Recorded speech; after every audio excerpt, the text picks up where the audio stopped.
Good morning, Arvada. I'm Michelle Martinez. And I'm Mal Hiller, and you're watching Bulldog TV.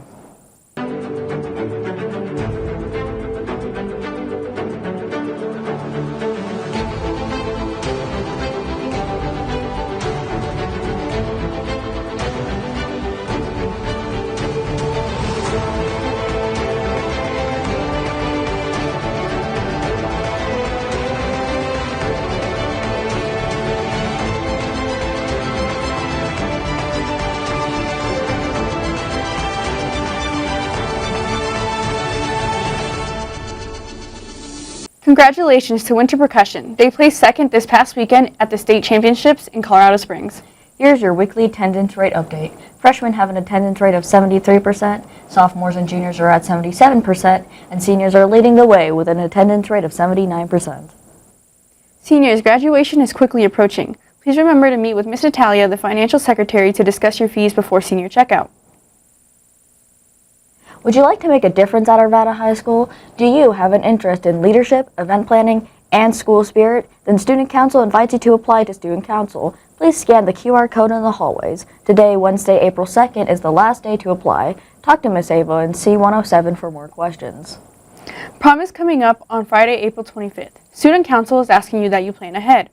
Get with your friends or guardians to arrange carpooling rides to downtown Denver. Student Council will be selling tickets the week of prom for $35 here at Arvada High School and $50 at the door of the prom event. If you need a free prom outfit, please talk to Mrs. Small Canyon in the resource room. State assessments are coming up soon. On Tuesday, April 15th, juniors will be taking the SATs. Only juniors should attend on that day. On Wednesday, April 16th, sophomores will be taking the PSAT 10. Only sophomores should attend school on that day. On Thursday, April 17th, freshmen will be taking the PSAT 9, and juniors will be taking CMAS Science. Only freshmen and juniors should attend on that day. If we get a 95% participation for state assessments this year, we will have a field day on the afternoon of May 2nd, complete with food and games. Please email Ms. Dorian if you have any questions. Students who have a 95 attendance rate or higher will be invited to join STEM Day at the Rockies on April 30th. Be sure that you are attending classes daily for the opportunity to attend. Remember that all students can receive free lunch and breakfast every day in the cafeteria. Let's check in with Jocelyn and Ashley for this week's Science Fact. Hello everyone, my name is Jocelyn. And I'm Ashley. And there's your Science Fact of the Week. Did you know that snowflakes are unique? Each snowflake begins as a tiny water droplet that freezes in the atmosphere, and as it falls, it collects water vapor, which freezes into ice crystals. The temperature and humidity conditions during its descent influence the snowflake shape, leading to a variety of intricate designs.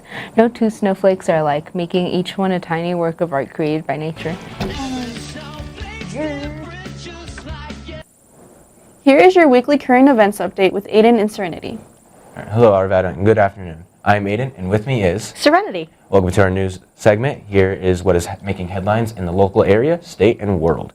For local news, the Pueblo Zoo asked the public for help to avoid closure. The zoo leaders say their staff is underpaid, and the zoo might have to close if they can't close a 200,000 shortfall. Now for national. The Atlantic releases the signal chat showing Heglet's detailed attack plans against the Houthis. Last Wednesday, the Atlantic posted screenshots from the signal chat that provided the messages exchanged by some of Trump's administration about the times the bombs would drop in Yemen. The messages were, in fact, authentic, and Atlantic editor-in-chief Jeffrey Goldberg had known the information because the National Security Advisor accidentally added him in. And then for our world news, food is running out in Gaza, and they nearly a month into the Israel blockade.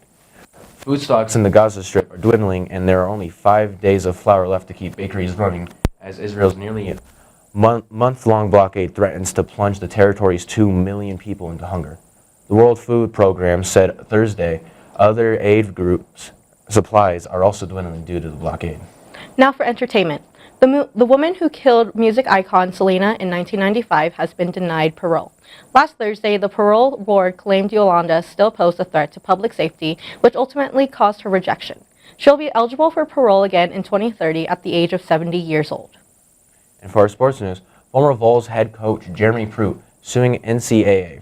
Back in 2021, Jeremy was let go at Tennessee for over 200 recruitment violations that included paying recruits in cash and gifts. But now the NCAA would institute NIL, making payments for college athletes. Now for the weather. Thursday will have a high of 51 degrees and a low of 33 degrees with partly cloudy weather. Later, rain showers and some snow. Friday will have a high of 53 and a low of 35 degrees with a possibility of rain showers and snow showers. Now let's head over to Our High Sports for this week's sports updates.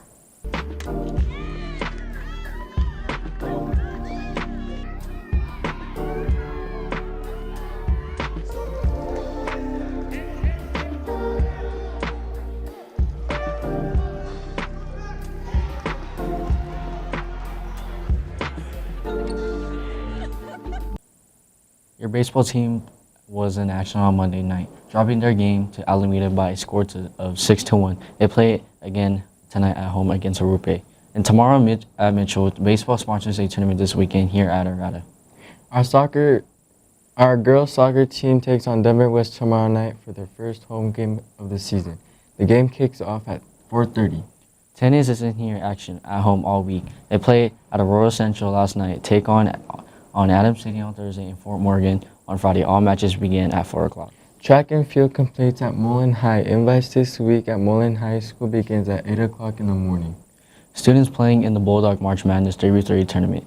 Please check your email for a message from Miss Audrey about games next week. The best 3v3 team will play teachers next Thursday. That's all for this week. We'll see you next time on Bulldog TV.